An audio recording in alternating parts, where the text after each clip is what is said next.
네, 시청자 여러분 안녕하십니까? 박종실입니다. 네, 추석 연휴 잘 보내고 계십니까? 매일 파란 와이셔츠만 있다 오늘은 좀 바꿨습니다. 우리 마음은 부질없는 욕심을 만들어서 스스로 괴로워하고 맞습니다. 우리의 집착은 부질없는 번뇌를 만들어서 스스로 고민하는 것이다. 지혜로운 마음은 운명을 이롭게 하고, 베푸는 마음은 운명을 복되게 하고, 양보하는 마음은 사회를 풍요롭게 하고, 용서하는 마음은 업장을 소멸하게 하는 것이다. 오늘 출연하실 역술가 자운 이한국 선생의 글입니다. 운명을 맹신하는 자도 불신하는 자도 어리석다고 합니다.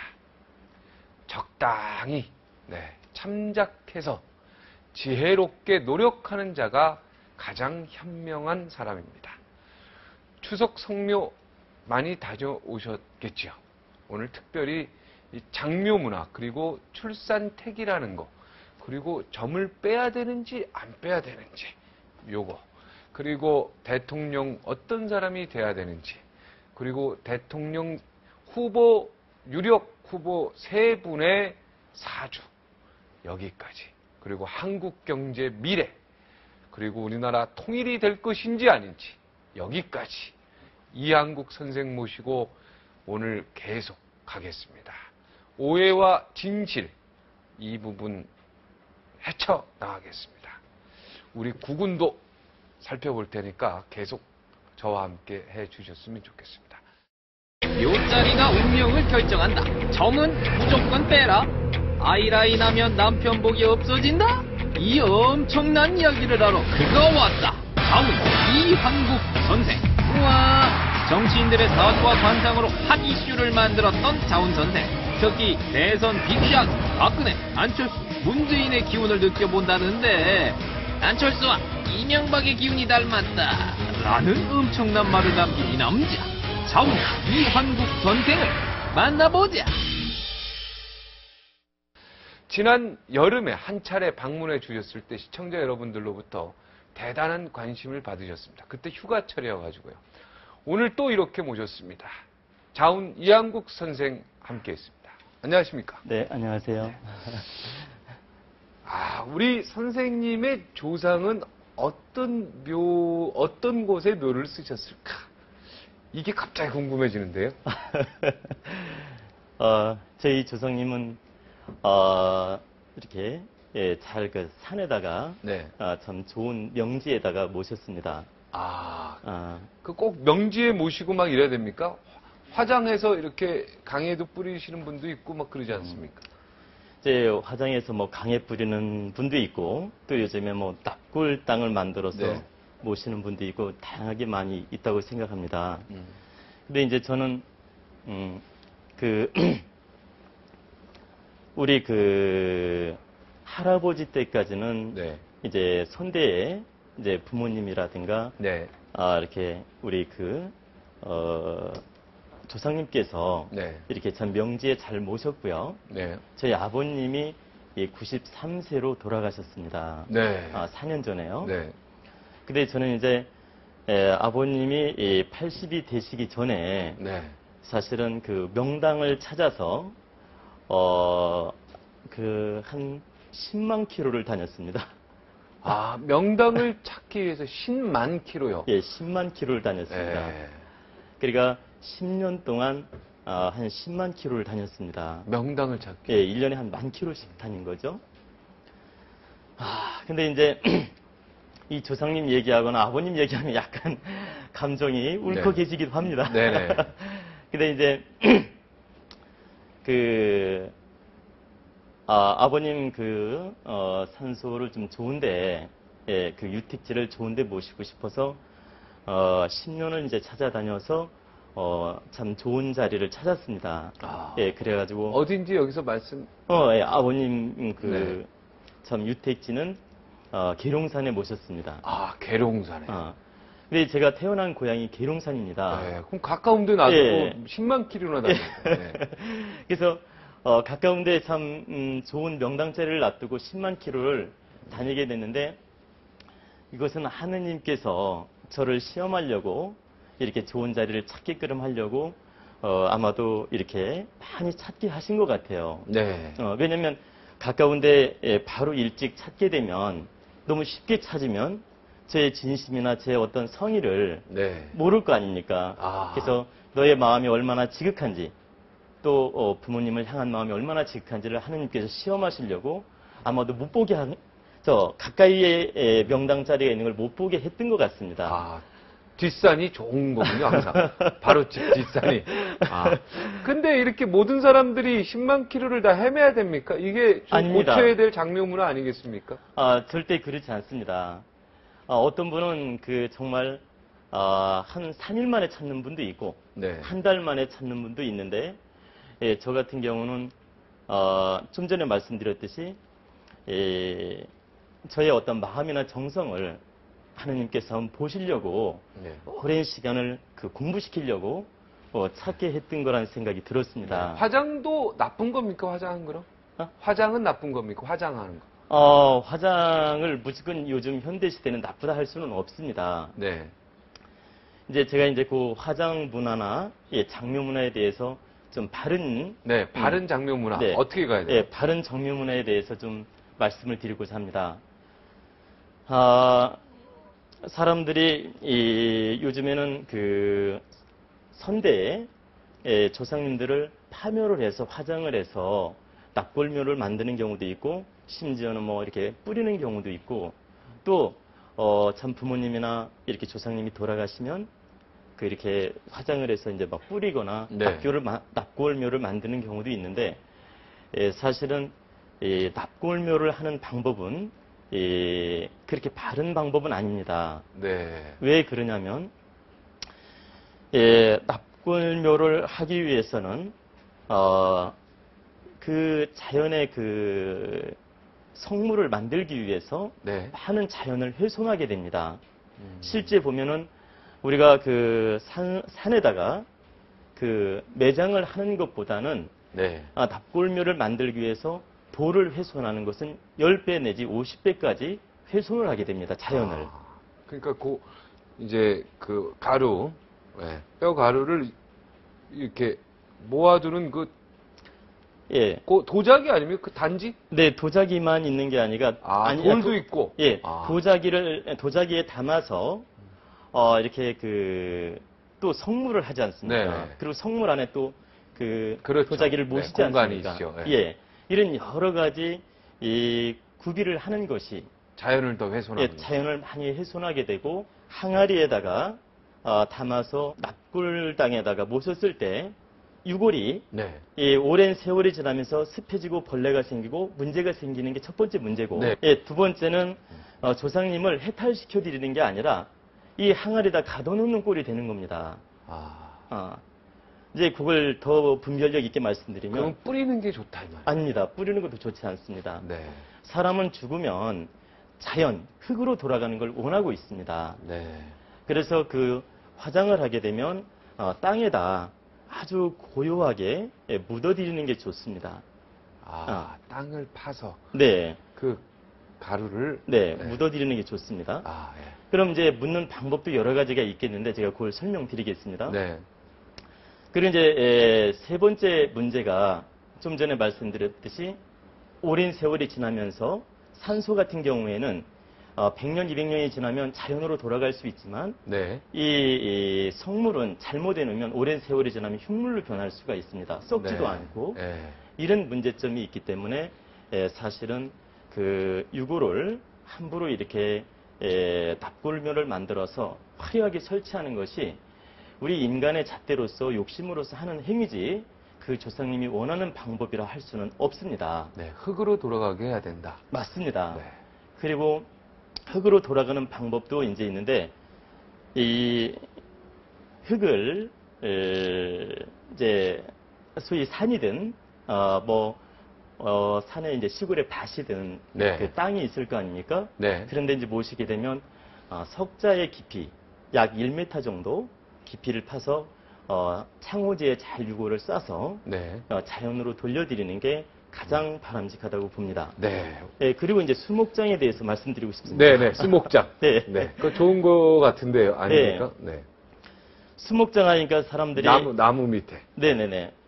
이제 수목장 하니까 많은 분들이 나무 밑에 뿌리에다가 네. 꼭 거름을 줘야 되는 것처럼 네. 이렇게 나무 뿌리 밑에 묻어야 되는 것처럼 생각하는 분들이 많이 계신데 네. 수목장의 개념은 산에는 나무가 많지 않습니까? 네. 산에 참 양지 바른 좋은 데다가 잘 파서 묻어드리고 그 주변에 나무가 있다면 나무로서 상징적 의미를 삼으라는 의미가 있습니다.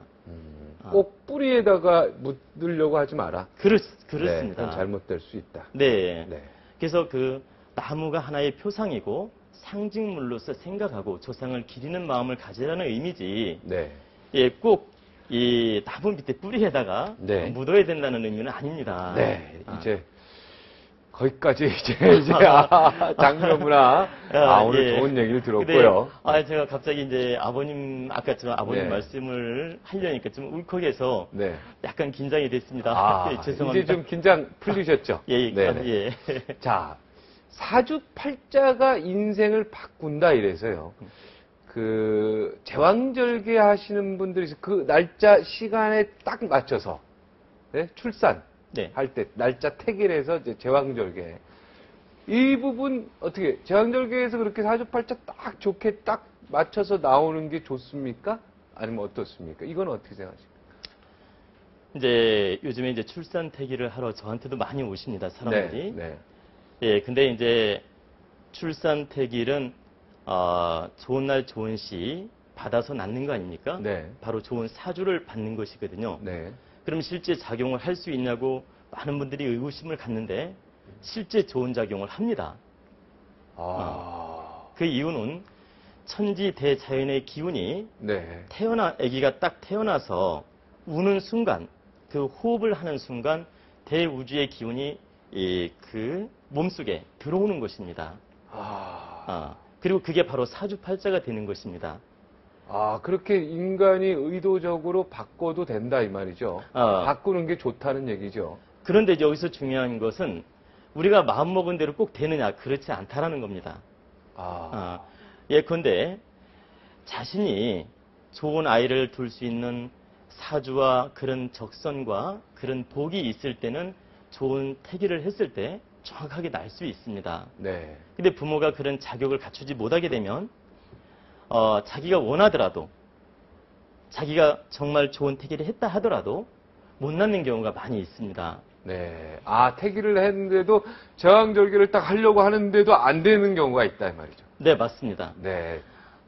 제가 한 10분을 태기를 했다고 가정을 하면 네. 한 50%는 성공하시고 네. 50%는 성공을 못하는 경우를 많이 봤습니다.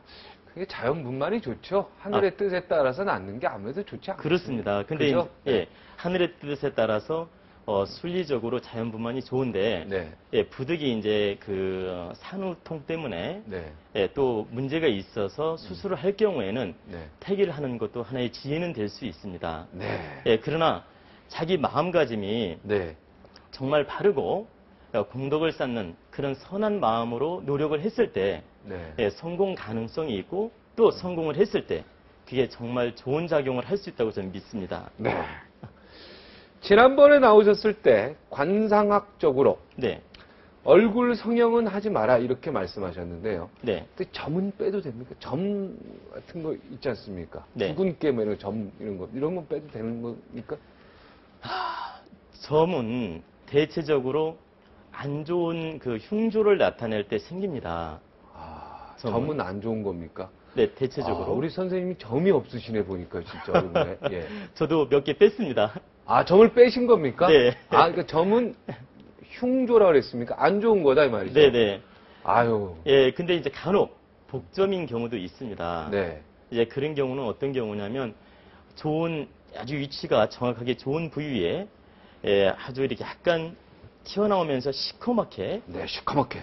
자리를 잘 잡은 점이 있습니다. 그리고 점에 이 털이 났거나 네. 그런 점은 대체적으로 복점일 수가 있고요. 네, 그 위치는 위치는 그 위치마다 조금씩 그 점 모양에 따라 다릅니다. 네. 예를 들어서 뭐 입 주변에 있다고 해서 무조건 좋다 나쁘다 할 수가 없고 생긴 모양에 따라서도 다를 수 있다라는 거죠. 네.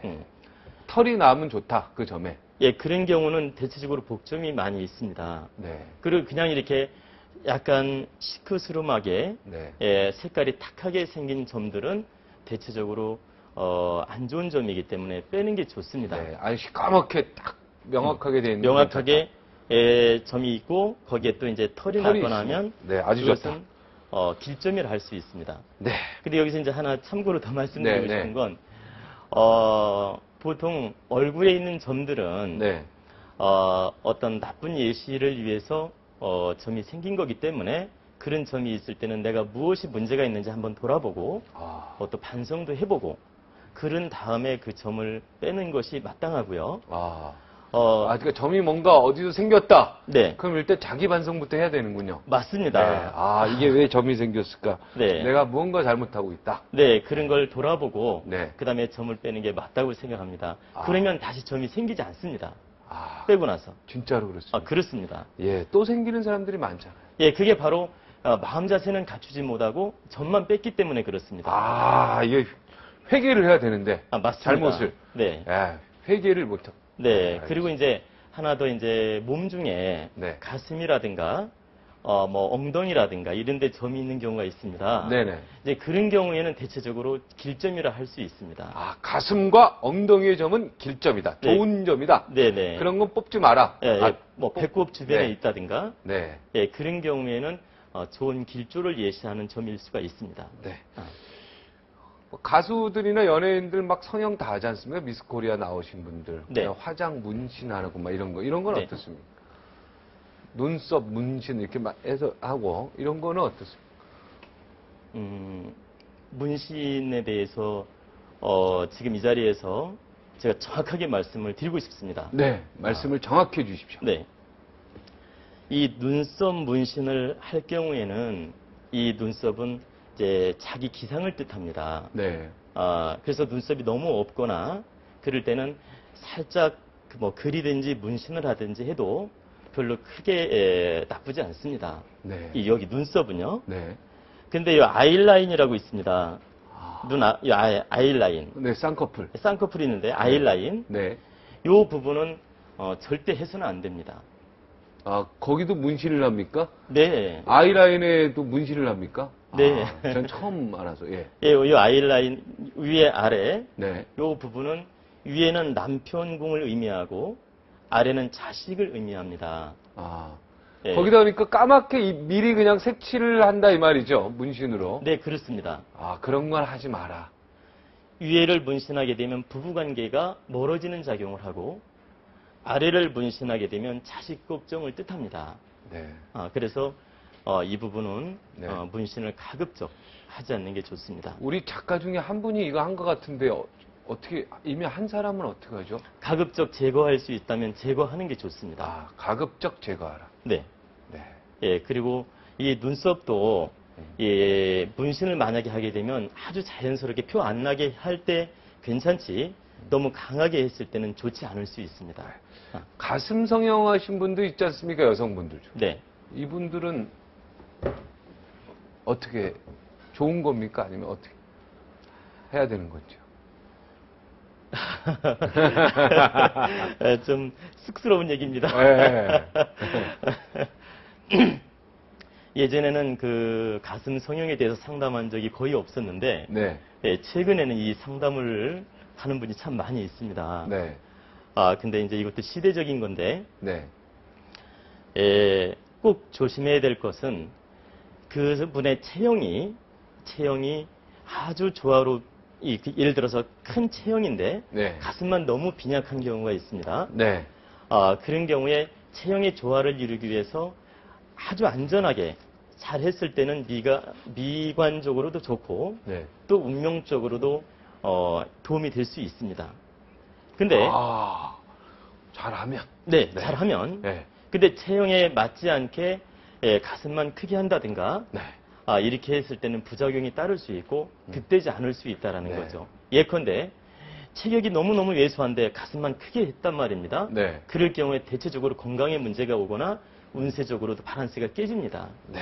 채용에 맞게 해라. 맞습니다. 네, 또한 이 가슴을 만약에 혹시라도 하게 된다면은 자기 운세나 자기 기륭화복을 먼저 생각해보고 자기 마음 자세가 정말 바른 자세인지를 생각해보고 할 때 이게 조금이라도 도움이 될 수 있지.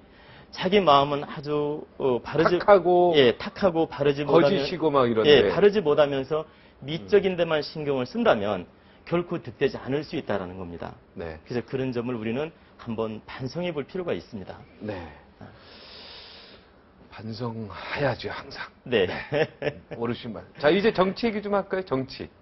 어. 자, 지금 이제 어떤 대통령이 어떤 시대적 요구, 어떤 시대적 사명을 가지고 어떤 대통령이 나올 시기입니까? 이번 대선은. 참 어려운 질문인데 네. 그래도 이 자리에 나왔으니까 네. 말씀을 드리겠습니다. 아, 예. 말씀을 해 주십시오. 네. 저는 지난번에도 말씀드렸듯이 지인용 삼덕을 제가 말씀드린 적이 있습니다. 네. 박근혜 후보님과 문재인 후보님과 또 안철수 후보님 이 세 분으로 지금 현재 구도가 정해져 있지 않습니까? 네. 근데 저는 참 어디까지나 이분에 대한 사견은 전혀 없습니다. 네네. 그 사주나 관상이나 네. 운명의 잣대로서 몇 가지만 말씀을 드리고 싶습니다. 네. 말씀하시죠. 일단 박근혜 후보부터 먼저 할까요? 네. 네. 박근혜 후보. 박근혜 후보님은 관상학적으로 볼 때 네. 오관이 참 그 오기를 갖추고 계시고 네. 또 지인용 삼덕의 기운을 갖추고 있고 네. 또 사주로 풀어볼 때 네. 토의 성질을 가지고 있습니다. 흙. 네. 토는 천지 기운으로 볼 때 땅 아닙니까? 네. 이 땅은 많은 걸 품어안고 끌어안고 또 우리들의 생명력을 양육하는 게 흙 아닙니까? 네. 모든 대자연의 만물을 양육하는 게 흙 아닙니까? 네. 그래서 이 토성을 타고났기 때문에 바로 어머니의 성질을 가지고 있다. 네. 그래서 많은 그 국민이라든가 백성들을 이렇게 끌어안고 이끌어가는 에너지를 가지고 있습니다. 네. 결혼을 아직 못 하셨는데도 네. 어머니의 기운을 갖고 있다. 사주의 특성이 그러하다. 사주의. 예. 사주의 특성이 그러니까 흙의 에너지가 만물을 끌어안듯이 이 흙의 에너지 특성을 타고 나서 만물을 끌어안는 성질을 가지고 있다라는 겁니다. 네. 이건 좋게 평가할 수 있죠. 네. 근데 흙이라는 것은 한편으로 성격적으로 분석을 해보면 우직한 면도 있지만 또 융통성이 부족한 걸 뜻하기도 합니다. 흙은 융통성이 부족하다. 그러니까 이건 단편적으로 제가 설명을 드리는 겁니다. 네네. 원래 사주를 풀 때는 전체적인 그 오행 구조에 따라서 네. 푸는 겁니다. 네. 그런데 지금은 제가 시간 관계상 네. 단편적으로 제가 말씀드리는 겁니다. 네네. 토의 성질은 바로 우직하고 품어안는 성질이지만 또 한편으로는 고지식을 뜻하고 또 융통성이 때로는 부족함을 뜻하기 때문에 네. 박근혜 후보님은 좀 더 지혜롭게 아주 융통성 있는 마음으로 이렇게 끌어안는 마음을 갖는 게 참으로 중요하다고 생각을 합니다. 네. 자, 그리고 이제 문재인 후보 할까요, 그러면? 박근혜 후보 더 하실 얘기 있습니까? 그래서 제가 이제 말씀드리고자 하는 것은, 후보님 중에 부국정치. 부국정치. 나라를 부자로 만들. 네, 부국정치. 그 다음에 전국정치. 나라를 바로 세우는 정치. 발을정. 네. 전국정치. 전국정치. 네. 그 다음에, 평국정치. 평화롭게 할. 네. 평국정치. 네, 평국정치. 이런 세 가지 기운이 있습니다. 네. 근데 이제 박근혜 후보님께서는 이 세 가지를 100% 갖춘 건 아니지만 네. 어느 정도는 갖추고 있습니다. 100%는 아닌데 조금 다. 네, 조금씩 다 갖추고 있다. 네. 그리고 이제 문재인 후보님으로 넘어갈까요? 근데 이 부국 정치, 전국 정치, 편국 정치 중에 박근혜 후보가 그나마 좀 더 가까운 건 어떤 겁니까? 왜 그러냐면, 관상이 그 5관이나 5기를 균형 있게 갖추고 있고, 그분의 어떤 그 사주상의 오행의 토 기운과, 그 강한 카리스마, 또 나름대로 리더하는 힘, 네.